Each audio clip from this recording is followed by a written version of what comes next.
मेरे बहुत ही प्रिय और बेहद सम्मानित साथियों, हृदय की असीम गहराइयों से अभिनंदन, बहुत बहुत हार्दिक स्वागत। साथियों, चर्चा इन दिनों चल रही है प्रत्येक लग्न के बारे में कि आखिर उनकी जो पहली संतान है वो क्या होगी। पहली संतान, आपको पता है कि आपको पहली बार वो एहसास दिलाती है जब आप पिता बने या आप माता बने। पहली बार का ये जो एहसास है ये अद्भुत होता है और कई प्रकार की जो जीवन की प्लानिंग है वो इस पर निर्धारित होती है। तो इसीलिए हम इस महत्वपूर्ण बिंदु पर चर्चा कर रहे हैं और आज मकर लग्न की बारी है। यदि आप अपने लग्न से संबंधित एपिसोड नहीं देख पाए हैं तो यहाँ आई बटन में हम उसका लिंक प्रोवाइड करा रहे हैं ताकि जाकर के आप उसको देख सकें। साथियों, आगे बढ़े उससे पहले एक बेहद ज़रूरी सूचना कि हम हमारे प्रत्येक एपिसोड के अंत में किसी न किसी जातक के प्रश्न का उत्तर देते हैं और ये जो प्रश्न है ये हमें प्राप्त होते हैं आप लोगों के ही द्वारा यूट्यूब कमेंट के माध्यम से। तो साथियों, जब भी आप अपना कमेंट लिखना चाहें उससे ठीक पहले आपको लिखना है #आचार्य चंद्रकांत, फिर आप अपना प्रश्न पूछें। इस कमेंट में आपको एक शर्त का पालन करना है कि इसी एपिसोड से संबंधित एक बहुत ही सामान्य ज्योतिष का प्रश्न आपसे पूछा जाएगा, उसका सही उत्तर कमेंट में साथ में जरूर होना चाहिए। और ख़ास बात यह भी है इस सीरीज की कि हम इस सीरीज में न केवल उन स्थितियों के बारे में चर्चा कर रहे हैं कि पहली संतान का आपको पता लग सके, परंतु साथ ही वो उपाय भी आपको बतला रहे हैं जिससे जो प्रथम संतान है वो ही आपकी इच्छित संतान आपको प्राप्त हो जाए। जीवन में किसी समस्या का सामना कर रहे हैं, जैसे कि शादी में देरी होना, पति पत्नी में मनमुटाव या तलाक तक की नौबत आ जाना, संतान का प्राप्त न हो पाना, नौकरी या धन प्राप्ति में बाधा आना, जीवन के प्रत्येक क्षेत्र में किसी न किसी प्रकार की बाधा आना, तो आज ही अपनी जन्म पत्रिका का संपूर्ण विश्लेषण करवाएं और पाएं समस्या से सदैव के लिए मुक्ति। तो आइए साथियों, मकर लग्न की एक जन्म पत्रिका पर दृष्टिपात करते हैं और विभिन्न स्थितियों, विभिन्न समीकरणों को जानते हैं जबकि वो व्यक्ति को कौन सी संतान प्रथम संतान के रूप में प्रदान करती है।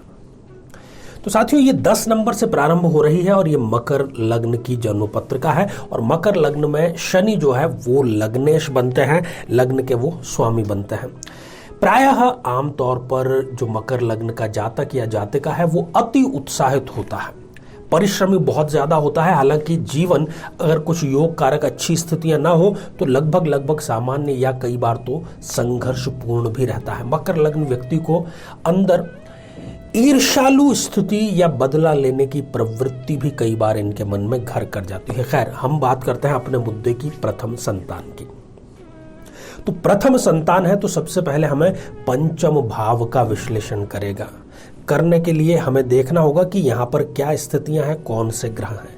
यदि इस जन्म पत्रिका में गुरुदेव पंचम भाव में विराजमान है तो गुरुदेव यहाँ पर अपनी शत्रु राशि में है। देखिए, गुरु और शुक्र इन दोनों की नैसर्गिक शत्रुता है। तो गुरु पंचम भाव में यदि विराजमान है तो सबसे पहले तो ये, यदि किसी स्त्री जातक की जन्म पत्रिका है तो बहुत संभावना है कि प्रथम जो संतान है वो गर्भपात का शिकार हो जाए। दूसरी स्थिति, यदि शनिदेव यहाँ पर जन्म स्थिति में है, शनि यहाँ पर लग्नेश है, लग्नेश होकर के पंचम भाव में यदि विद्यमान है तो प्रथम जो संतान है वो इनको एक पुत्र संतान की प्राप्ति होती है, परंतु जो द्वितीय इनकी संतान है वो एक पुत्री, एक कन्या रत्न के रूप में इनको प्राप्त अवश्य होती है। साथियों, यदि इसी पंचम भाव में मंगल देव विराजमान हो जाएं, मंगल यहाँ पर हालांकि पूर्ण रूप से योग कारक तो नहीं है परंतु केंद्र के अधिपति हैं, प्रथम जो संतान है इनको वो एक पुत्र के रूप में प्राप्त होगी, परंतु ये एक कष्टपूर्ण प्रसव अर्थात एक सिजेरियन ऑपरेशन के माध्यम से इनको प्राप्त होती है।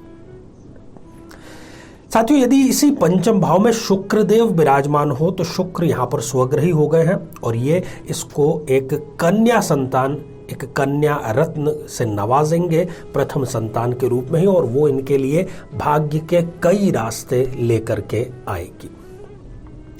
साथियों, यदि इसी पंचम भाव में चंद्रदेव विराजमान हो जाएं तो प्रथम संतान इनके कन्या संतान और द्वितीय जो संतान है वो पुत्र रत्न के रूप में इनको प्राप्त होती है। यदि पंचम भाव में सूर्यदेव विराजमान हो जाए, सूर्य जो कि इस जन्म पत्रिका में अष्टमेश है, इस स्थिति में इस जातक को जो प्रथम संतान है वो एक कन्या संतान के रूप में प्राप्त होगी। यदि इसी पंचम भाव में सूर्य और चंद्रमा ये दोनों युति करके विराजमान है तो प्रथम संतान इनको निश्चित तौर पर एक पुत्र के रूप में प्राप्त होती है। यदि इस जन्म पत्रिका में पंचमेश शुक्र छठे, आठवें या 12वें भाव में जाकर के बैठ जाए तब भी इनको जो प्रथम संतान है वो एक कन्या संतान के रूप में प्राप्त होती है।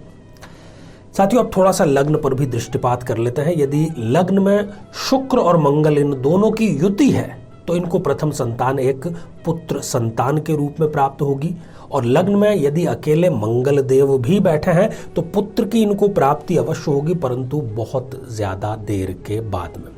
और शनि भी ऐसी ही स्थिति निर्मित करता है। शनि यदि लग्न में विराजमान है तो बहुत देर से इनको पुत्र प्रदान करता है, और यदि 11वें भाव में चंद्रमा है, एकादश भाव में यदि चंद्रमा है, तब भी इनको देर से ही सही परंतु पुत्र की प्राप्ति अवश्य ही हो जाती है।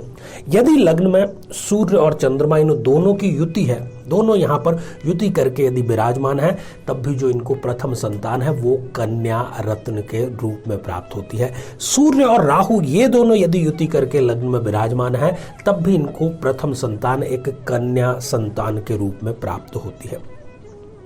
साथियों, पंचम भाव में यदि राहु देव बैठे हैं और साथ में यदि वो सूर्य मंगल के साथ हैं, या दूसरे शब्दों में कहें तो राहु देव यहाँ पर सूर्य या मंगल या इन दोनों के साथ में व्याप्त हैं, तब भी इनको प्रथम जो संतान है वो पुत्र रत्न प्राप्त होता है, परंतु कष्ट पूर्ण प्रसव अर्थात सिजेरियन ऑपरेशन के माध्यम से। पंचम भाव चूंकि गर्भ अवस्था का, गर्भाशय की संरचना, उसके विकारों का भी भाव है, और यहाँ पर यदि कोई पाप ग्रह विराजमान हो जाए जैसे कि राहु, केतु, मंगल या सूर्य, तब भी ये इनको, यदि स्त्री जातक है तो खास तौर पर प्रथम जो संतान है वो गर्भपात का शिकार हो जाती है।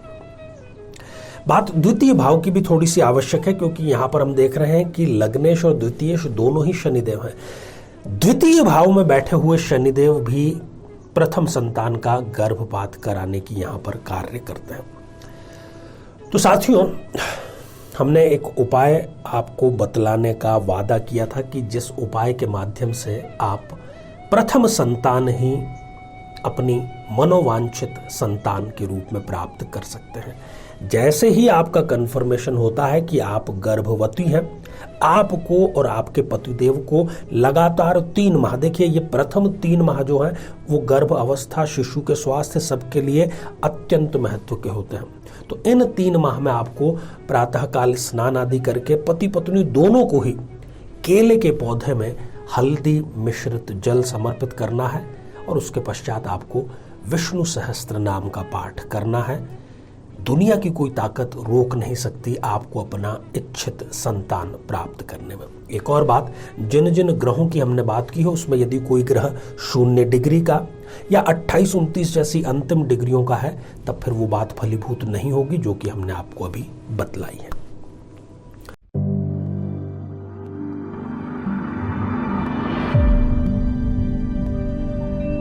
और आज जो कमेंट हमने शामिल किया है वो दीप्ति जी का है, जो कि उन्होंने भुवनेश्वर ओडिशा से लिखा है। आप यूपीएससी की तैयारी लंबे समय से कर रही हैं, तो क्या होने वाला है आखिरकार? आपका सिलेक्शन जरूर होगा सिविल सर्विस में। जून 2023 से पहले पहले हो जाएगा। सूर्य आपके उच्च के हैं, केंद्रस्थ हैं, ये आपके लिए सबसे फेवरेबल बात है।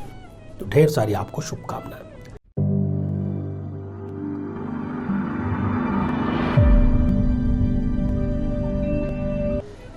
तो साथियों, अब आज का बेहद ही आसान सा प्रश्न, और आज का प्रश्न है कि मकर लग्न में यदि पंचम भाव में शुक्रदेव विराजमान है तो प्रथम जो संतान है वो क्या संतान इनको प्राप्त होगी। तो आज केवल इतना ही। साथियों, आप सभी स्वस्थ, समृद्ध और शांतिपूर्वक जीवन व्यतीत करें। नमस्कार।